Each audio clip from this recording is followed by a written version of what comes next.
Hello बच्चों, तो कैसे हैं आप लोग। आज हम पढ़ने वाले हैं सॉल्यूशन का लेक्चर 2। हमने अपने पहले लेक्चर में डिस्कस कर लिया था कि सॉल्यूशन क्या होता है, सॉल्यूशन के टाइप्स कितने होते हैं, concentration method to prepare solution, हमने ये सभी देख लिए थे। तो चलिए इसे आगे करने की कोशिश करते हैं। तो आज का हमारा पहला टॉपिक है सॉल्युबिलिटी क्या होता है। सॉल्युबिलिटी, तो देखो सॉल्युबिलिटी जैसे पता चल रहा है कि कितने अमाउंट में सॉल्यूट उसके अंदर घुल सकता है। जैसे हमने क्या बताया था, अगर आपको याद हो तो हमने एक बीकर लिया था और बीकर के अंदर मान लेते हैं हमने कोई लिक्विड ले लिया और लिक्विड के अंदर हम क्या कर रहे हैं, हम उसके अंदर सॉल्यूट ऐड कर रहे हैं। सॉल्यूट तो क्या होगा, कुछ हम डालेंगे वो घुलेगा घुल जाएगा, फिर डालेंगे घुलेगा घुल जाएगा, लेकिन एक समय ऐसा आएगा ये घुलना क्या हो जाएगा, बंद हो जाएगा और हमें क्या मिल जाएगा, सैचुरेटेड सॉल्यूशन मिल जाएगा। और सैचुरेटेड सॉल्यूशन हमें क्या मिलेगा, किसी एक गिवन टेम्परेचर के ऊपर मिलेगा। कोई क्या होगा आपका गिवन टेम्परेचर या फिर कॉन्स्टेंट टेम्परेचर होगा आपका, कॉन्स्टेंट टेम्परेचर। ठीक है, तो आप सॉल्युबिलिटी क्या बताएंगे कि वो अमाउंट सॉल्यूट की जिससे हमें क्या मिल पा रहा है, हमें सैचुरेटेड सॉल्यूशन मिल पा रहा है, उसे हम क्या कहते हैं, उसे हम सॉल्युबिलिटी कहते हैं। तो आप इसे लिखेंगे कैसे, आप लिख सकते हैं the amount of solute, the maximum amount of solute, the maximum amount of solute that can be dissolved in solution at given temperature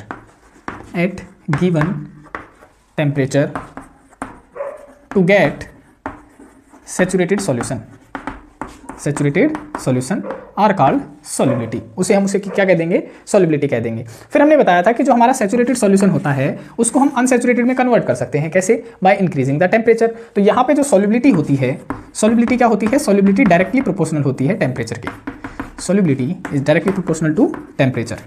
और क्या बता सकते हैं, यहाँ पे क्या हो रहा था, देखो सॉल्यूट क्या हो रहा था, इस लिक्विड के साथ में इंटरेक्ट कर रहा था, यानी तभी वो घुल रहा था। तो सॉल्युबिलिटी उतनी ही ज़्यादा होगी जितना ज़्यादा सॉल्यूट और सॉल्वेंट के बीच में क्या होगा, इंटरेक्शन होगा। तो आप लिख सकते हैं कि जो सॉल्युबिलिटी होती है वो क्या होती है, वो डायरेक्टली प्रोपोर्शनल होती है interaction between solute and solvent particle.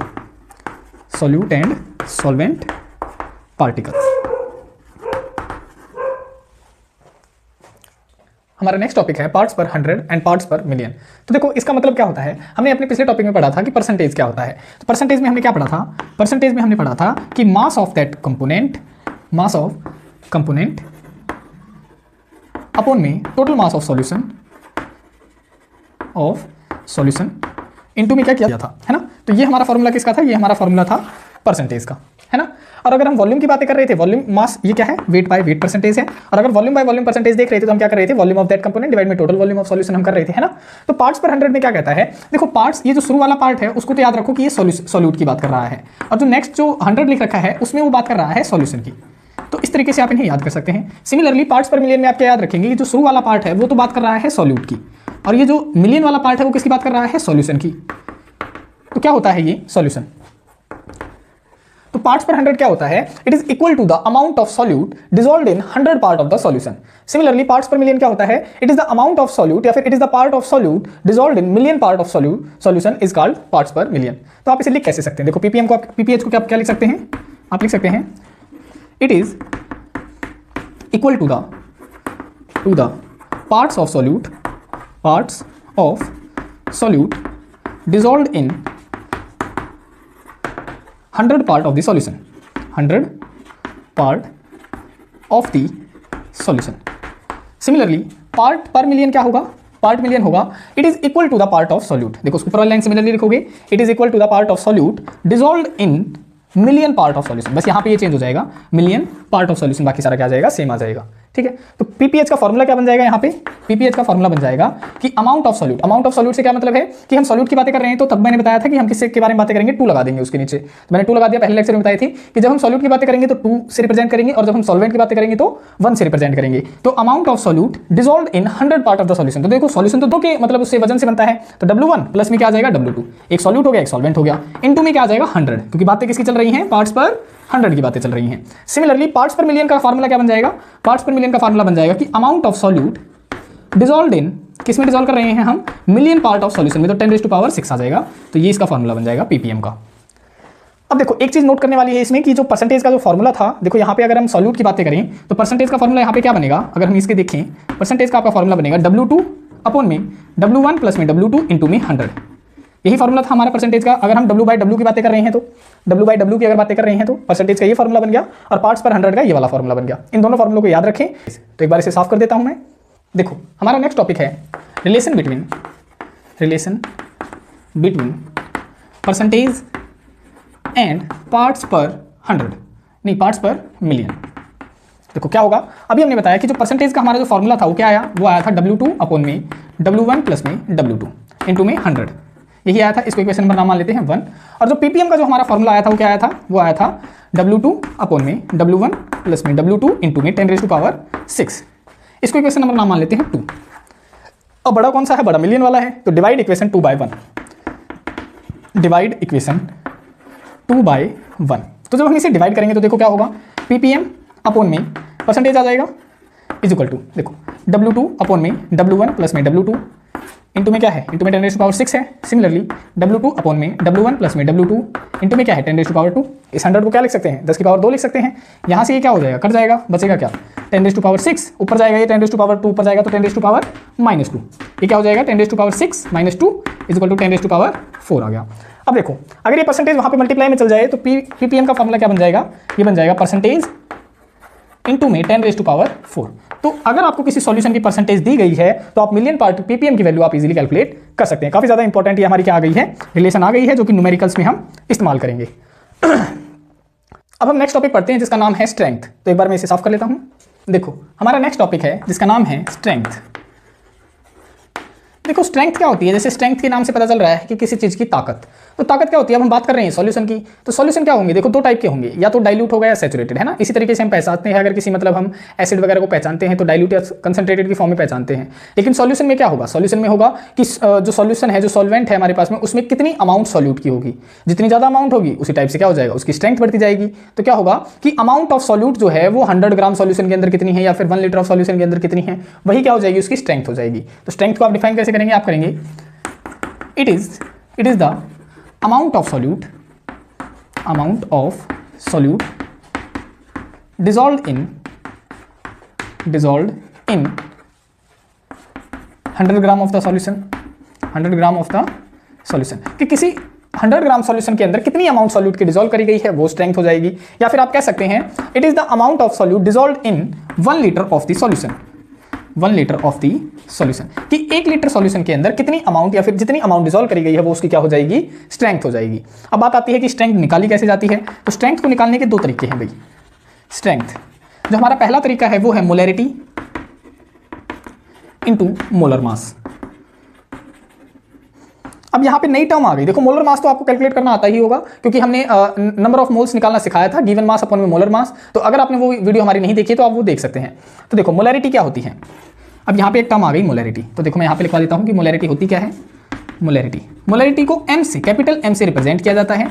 होती क्या है, इसमें ये होती है कि कितने नंबर ऑफ मोल्स सॉल्यूट के डिसॉल्व करे गए हैं पर लीटर ऑफ द सॉल्यूशन के अंदर, कि 1 लीटर सॉल्यूशन के अंदर कितने नंबर ऑफ मोल्स सॉल्यूट के डिसॉल्व करे हैं, वो है आपकी मोलैरिटी। तो आप इसे डिफाइन कैसे करेंगे, आप करेंगे इट इज डिफाइंड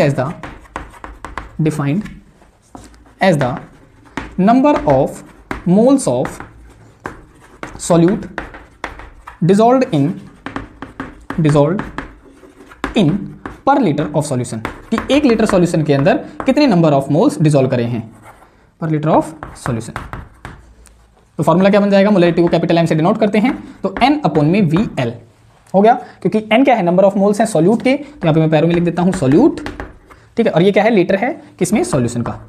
और इसको दूसरे तरीके से अगर आपको लीटर के अंदर नहीं दिया गया है तो वो ml के अंदर देगा, और ml के अंदर देगा तो number of moles of solute upon में क्या होगा, volume of solution in ml, और गुणा में क्या करना पड़ेगा आपको, 1000 करना पड़ेगा। तो ये क्या आ जाएगा, आपका मोलैरिटी का फॉर्मूला आ जाएगा। तो मोलैरिटी हमें पता चल चुकी है, मोलर मास हम निकाल सकते हैं, यहाँ से हम क्या निकाल सकते हैं, स्ट्रेंथ की वैल्यू निकाल सकते हैं। दूसरा फॉर्मूला आपका क्या होता है स्ट्रेंथ का, देखो दूसरा जो फॉर्मूला होता है आपका स्ट्रेंथ का वो होता है normality into equivalent weight.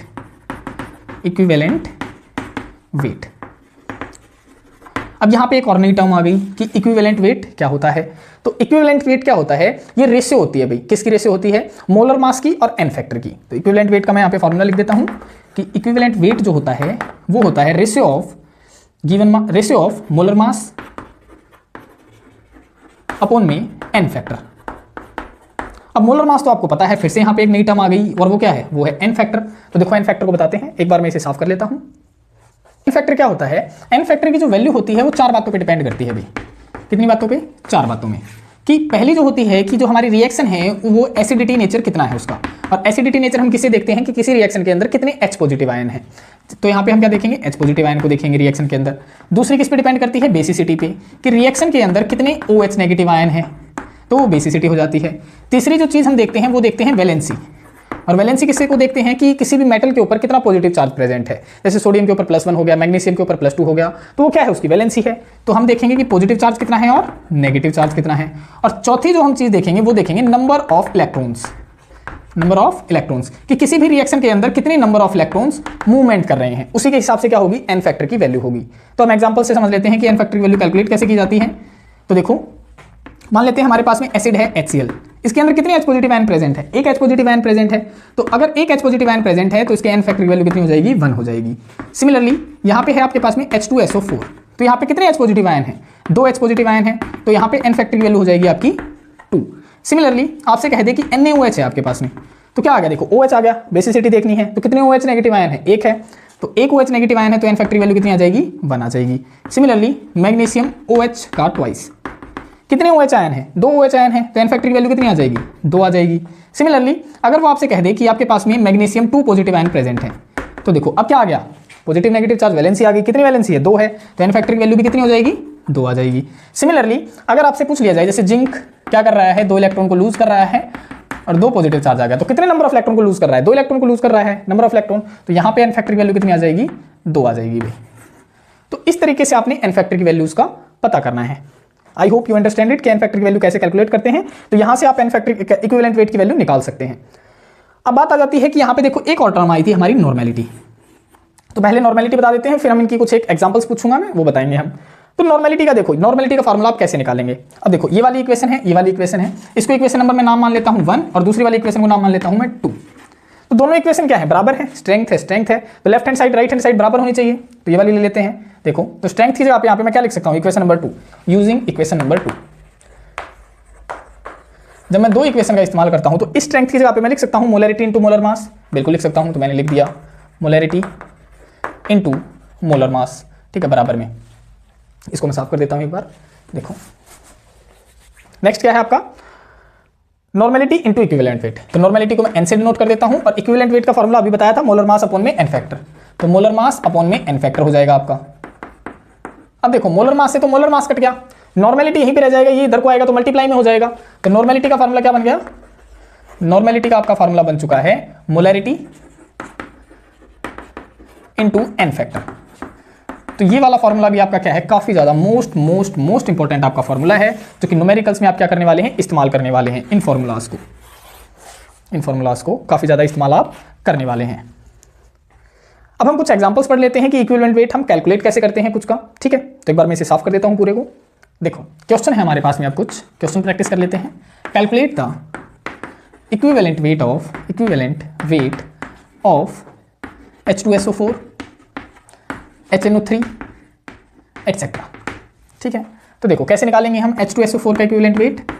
Equivalent weight का हमारे पास में फॉर्मूला क्या था, इक्विवेलेंट वेट का फॉर्मूला था मोलर मास अपॉन में एन फैक्टर, ये हमारे पास में फॉर्मूला था, ठीक है। अब देखो H2SO4 का सबसे पहले हम क्या निकालते हैं, मोलर मास निकाल लेते हैं। कैसे निकालोगे, हाइड्रोजन का कितना होता है, एक का तो एक होता है, तो 2 है तो 2 हो गया हाइड्रोजन का, प्लस सल्फर का कितना होता है मोलर मास 32 होता है, तो यहाँ पे 32 हो गया, प्लस में ऑक्सीजन का एक का कितना होता है 16 होता है, 4 का कितना होगा 16 चौके 64, ठीक है। तो कितना हो जाएगा देखो 66 68 68 3 98, तो क्या आ गया 98 ग्राम आपका आ गया मोलर मास। अब इक्विवेलेंट वेट कैसे निकालोगे इसका, तो मोलर मास की जगह पुट कर दो, 98 आ गया आपका। एन फैक्टर की वैल्यू कितनी होगी, देखो 2 H पॉजिटिव आयन निकलेंगे यहाँ से, तो 2 एन फैक्टर की वैल्यू हो जाएगी, तो 2 जब आप इसे सॉल्व करेंगे तो कितना आ जाएगा 49 आपका इक्विवेलेंट वेट आ जाएगा।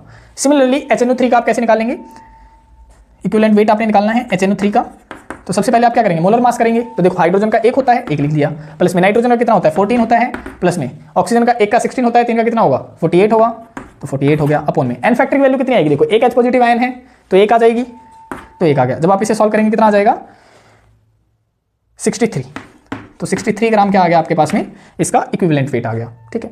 सिमिलरली अब आपके लिए एक क्वेश्चन है जो कि आप कमेंट सेक्शन में आंसर में बता सकते हैं कि आपने कैलकुलेट करना है क्या, इक्विवेलेंट वेट कैलकुलेट करना है अपनी HCl का एंड NaOH का।